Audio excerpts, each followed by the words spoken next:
आम्बेडकर आम्बेडकर आम्बेडकर आम्बेडकर आम्बेडकर इतना नाम अगर भगवान का लेते हैं तो 7 जन्मों तक स्वर्ग मिल जाता है। ये शब्द तो अपने आप में बहुत पीड़ादायक थे, अपमान करने वाले थे। बाबा साहब अम्बेडकर का अपमान करने वाले शब्द थे। उनके लहजे से लग रहा था कितनी नफरत करते हैं वो बाबा साहब अम्बेडकर से। मोदी जी ने उनकी बात का पूरी तरह से समर्थन किया। इससे ये पता चलता है इन्होंने जानबूझ के सोच समझ के ये बात संसद में कही थी, एक नीति के तहत कही थी, सबको पूरे देश को मैसेज देने के लिए कि अम्बेडकर के लिए उनकी क्या भावना है।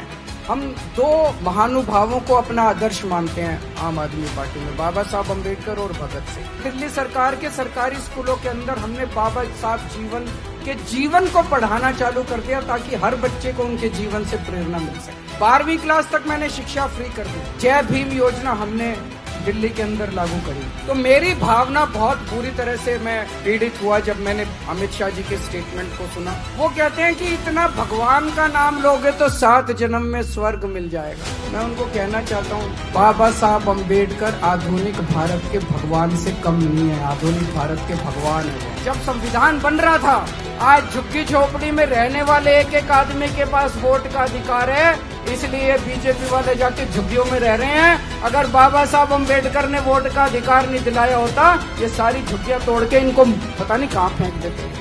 आज आपको पढ़ने का अधिकार मिला, आपके लिए स्कूल बनते हैं। क्यों बनते हैं? बाबा साहब ने आपको वोट का दिया, तो ये पढ़ने नहीं देते ये लोग। आज सरकारी नौकरियां मिलती हैं अपने लोगों को, अपने लोग विधायक बनते हैं, मंत्री बनते हैं। क्यों? बाबा साहब के संविधान की वजह से। तो मैं अमित शाह जी को कहना चाहता हूँ, अमित शाह जी, मुझे नहीं पता आपका भगवान कौन है, हमारे भगवान तो बाबा साहब अम्बेडकर है। ये सावरकर को मानते हैं, हमें कोई तकलीफ नहीं, जिसको मर्जी मानो तुम अपना भगवान।